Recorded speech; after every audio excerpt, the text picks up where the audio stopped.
क्या समझ रहे हैं कबीरा साहब? ये बहुत मुश्किल मामला है भवानी बाबू, मुझे कुछ समझ नहीं आ रहा है।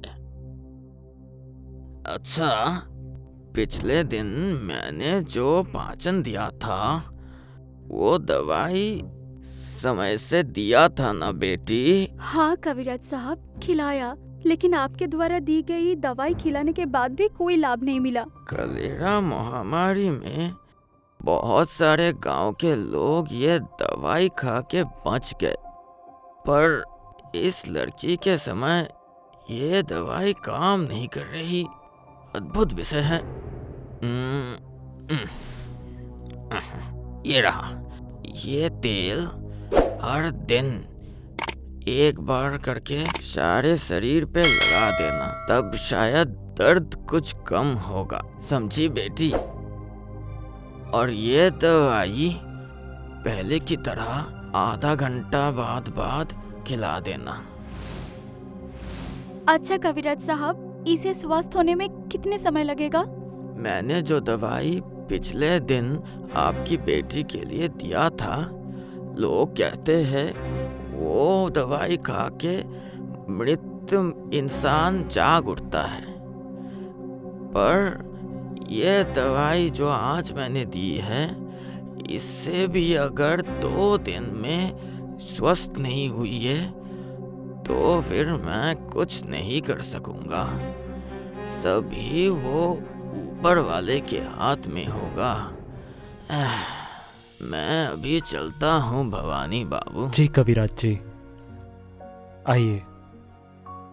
ए नीलू, जी साहब बोलिए। जाओ, कविराज बाबू को घर छोड़ के आ जाओ, ठीक है? ठीक है साहब। डीजे बाबू, आपका 16 मुझे दीजिए, मैं लेता हूँ।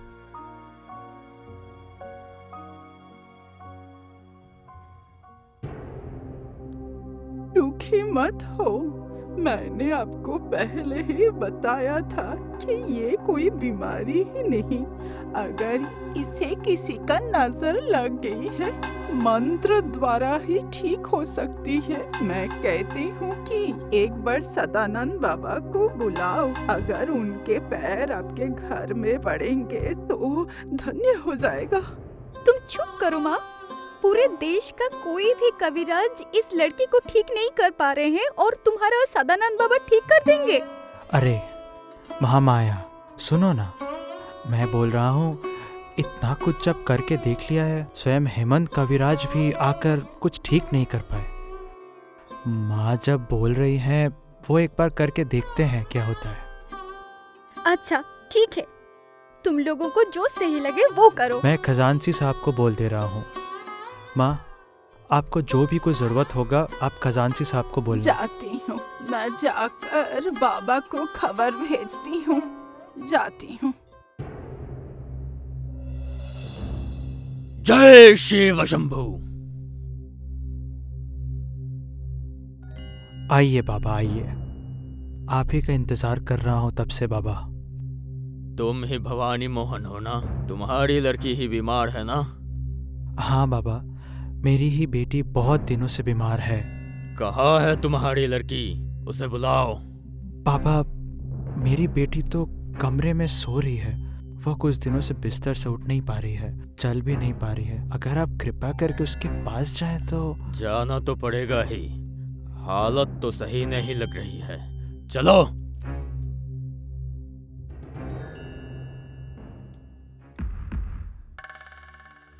मैंने जैसा सोचा था उससे भी हालत खराब है। अच्छा बेटी, कब से तुम्हारी लड़की की ये खराब हालत है? हाँ बाबा, पिछले महीने का 18 तारीख से। देखो तो उस दिन क्या था?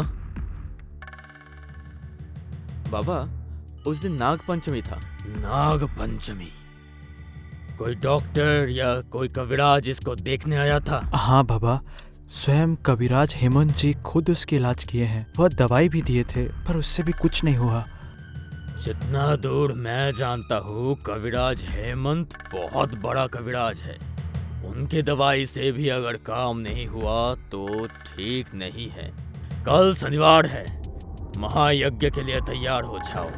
कल सुबह सूर्य उदय से पहले मृत्युंजयी महायज्ञ शुरू करना पड़ेगा और यज्ञ चलेगा शाम तक और इसके लिए बहुत सारा सामान चाहिए। इसकी तालिका बना लो। वो सब लेके आप मत सोचिए बाबा, सब कुछ जुगाड़ हो जाएगा। आप बस मेरी बेटी को ठीक कर दीजिए बाबा, ठीक कर दीजिए। ए, तुम लोग एक तालिका उनको दे दो। जो आज्ञा गुरुदेव। ठीक है, तो मैं अभी चलता हूँ।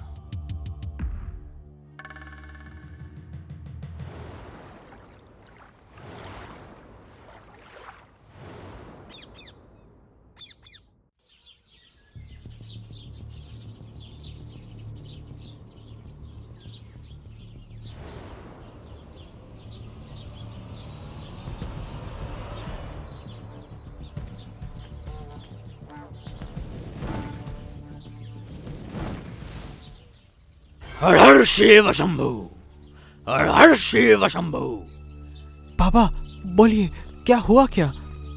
जिसके श्राप से तुम्हारी लड़की की तबीयत खराब है वो स्वयं नागराज नागमणि के रक्षक नीलांब है।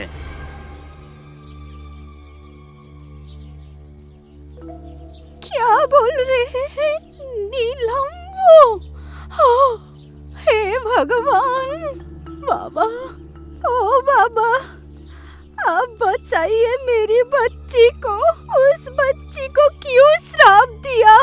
बचाइए, बचाइए। वो क्या मैं बोलूं या तुम खुद बोलोगे भवानी? मुझे कैसे पता होगा कि क्या श्राप दिया? मुझे कुछ नहीं पता बाबा। सच बोल भवानी, वक्त रुकता नहीं है। सच बोल, नहीं तो सब कुछ खत्म हो जाएगा। मैं सच बता रहा हूँ, मुझे कुछ नहीं पता। अगर मुझे पता होता तब क्या ऐसा होता? अगर तुम्हें पता है तो बोल दो ना।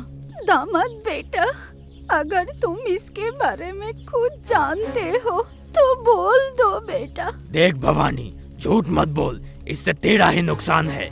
परसों सोमवार है, अगर परसों तक ये नागमणि नीलाम तक नहीं पहुंचा तो फिर क्या बाबा? तो फिर सिर्फ तेरी बेटी ही नहीं, इस परिवार पूरा खत्म हो जाएगा। कोई नहीं बचेगा, सब मरेंगे, सब मरेंगे। क्या सब बोल रहे हैं? कौन सा मनी?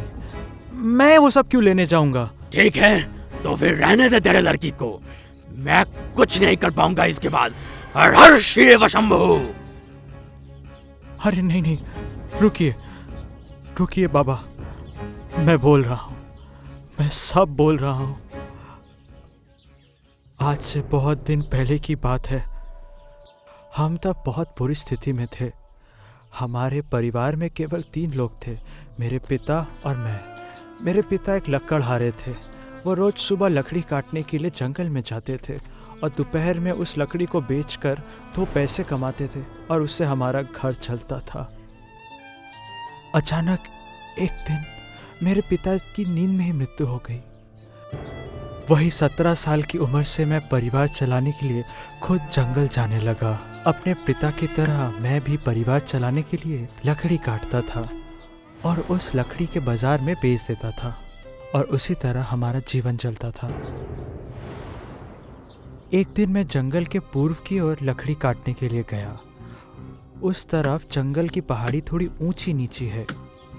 मैं अपने जैसा लकड़ी काट रहा था, अचानक मुझे थोड़ी दूरी में एक बाघ दिखाई दिया। वो आगे आ रहा है मेरी तरफ। मैं बाघ को देख के बहुत डर गया। मैंने लकड़ी काटना बंद कर दिया और अपनी कुल्हाड़ी हाथ में ले लिया और चुपचाप थोड़ी दूर जाके एक बड़े पेड़ के पीछे छुप गया। कुछ देर बाद मैंने झांक कर देखा तो कोई बाघ नहीं था। मैं खुश हो गया। मुझे लगा कि बाघ चला गया, लेकिन अचानक मेरे पीछे एक कदमों की आहट सुनाई दी। उसके बाद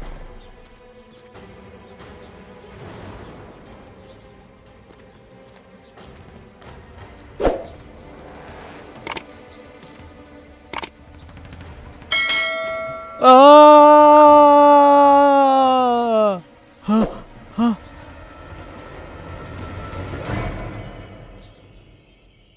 ये गुफा कितनी बड़ी है। इस गुफा के अंदर क्या है? अंदर जाके देखता हूँ कि गुफा में क्या है। नहीं नहीं नहीं नहीं,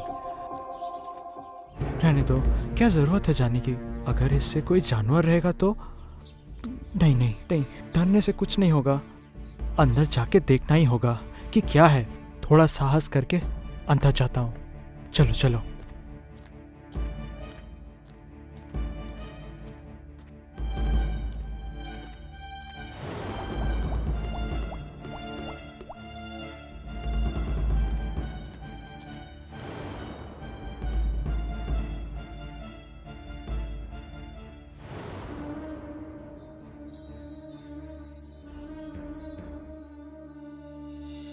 ये तो पानी में मगरमच्छ और जमीन में बाघ जैसा परिस्थिति है।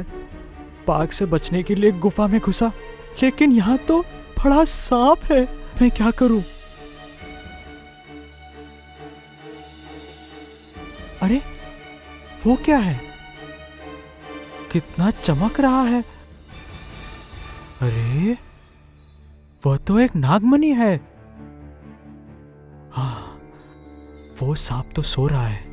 अगर मैं वो नागमणि ले लूंगा तो फिर तब तो मुझे रोजगार करने की मेहनत नहीं करनी पड़ेगी।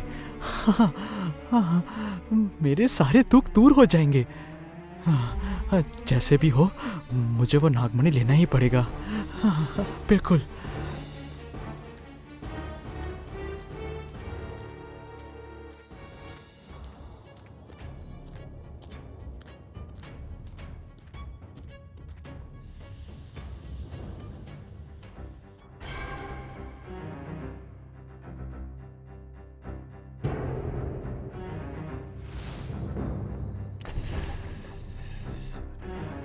मनी जहाँ था वहीं रख दो। नहीं, मैं बिल्कुल नहीं रखूंगा। रख दो, नहीं तो नहीं तो क्या मार दोगे? नहीं, हम लोग किसी को नहीं मारते, लेकिन अगर तुम वो मनी सही जगह पर नहीं रखोगे तो तुम्हें हम लोग गुफा से निकलने नहीं देंगे।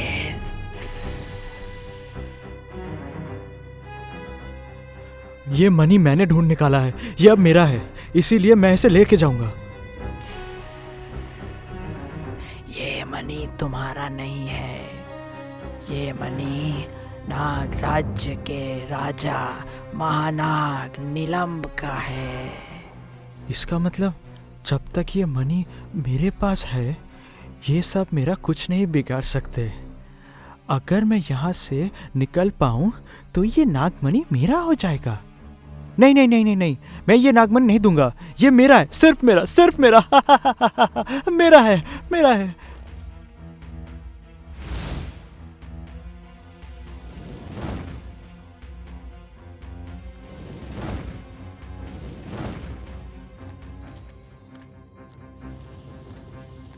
ये मनी लेकर तुम ठीक नहीं कर रहे हो। एक दिन तुम्हें बहुत बड़ी मुसीबत में पड़ोगे, हमारी बात ही याद करोगे और तब तुम खुद आओगे मेरे पास ये मनी लौटाने के लिए। तब मैं जो बोलूंगा तुम्हें ही वो करना होगा।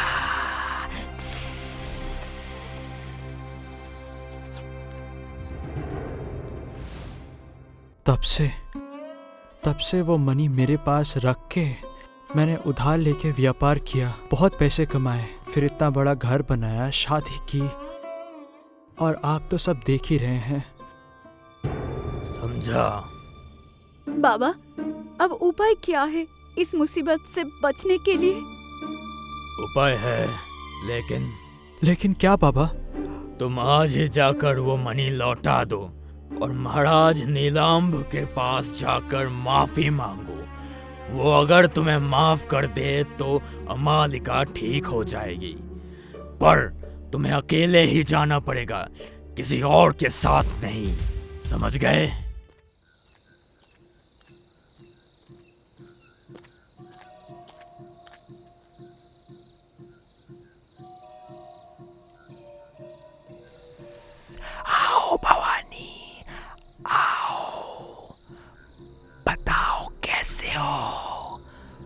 सुना है कि तुम अब जमींदार बन गए हो। बहुत पैसों के मालिक हो तुम।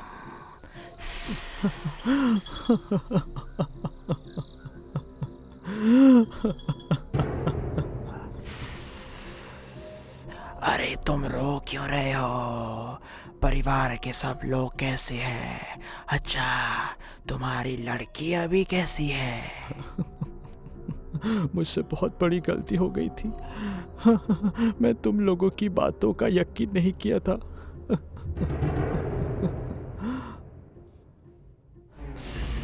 मैंने तुम्हें बोला था भवानी कि तुम एक दिन मुसीबत में पड़ के मेरे पास आओगे, और तब मैं जो बोलूंगा तुम्हें वही करना पड़ेगा। तुम मेरी बेटी को ठीक कर दो। अगर जरूरत हो तो मुझे।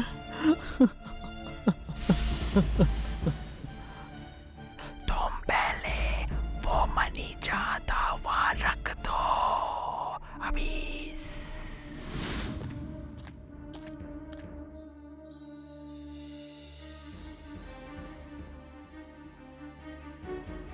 हे महानाग नीलम, मुझे क्षमा कर दो। मुझे कुछ समझ में नहीं आया था। मेरी बेटी को ठीक कर दो। अगर जरूरत हो तो मेरी जान ले लो।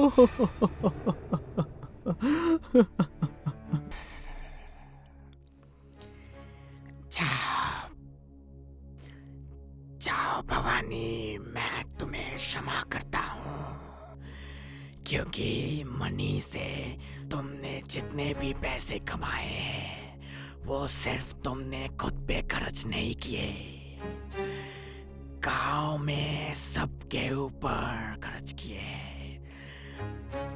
आसपास के सब लोगों के तुमने मदद की है, इसलिए मैं तुम्हें क्षमा करता हूँ।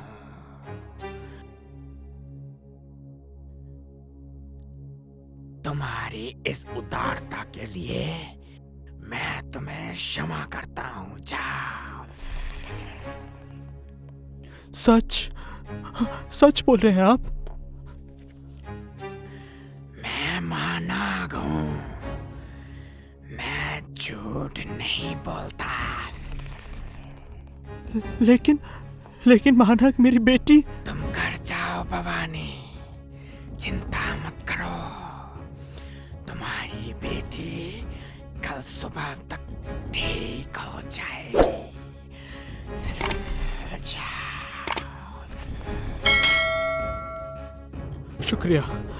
शुक्रिया महानाग, शुक्रिया आपका। मैं आपका यह उपकार कभी नहीं भूल पाऊंगा। मैं अपने घर के पास बहुत बड़ा नाग मंदिर प्रतिष्ठित करूंगा और हर नाग पंचमी के वहां पूजा करवाऊंगा।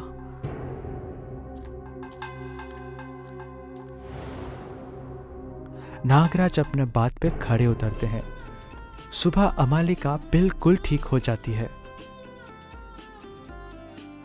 सब लोग खुशी में दिन बिताने लगते हैं। अमालिका पहले जैसी पढ़ाई और खेलना शुरू कर देती है। वो लोग एक साथ मिलकर सदानंद बाबा के साथ नागराज नीलांबर की पूजा का आयोजन करते हैं। भवानी अपने बात अनुसार नीलांबर नाग के लिए मंदिर प्रतिष्ठित करते हैं और वो गुफा आज भी वो रहस्य भरी कहानी बन के रह गया है।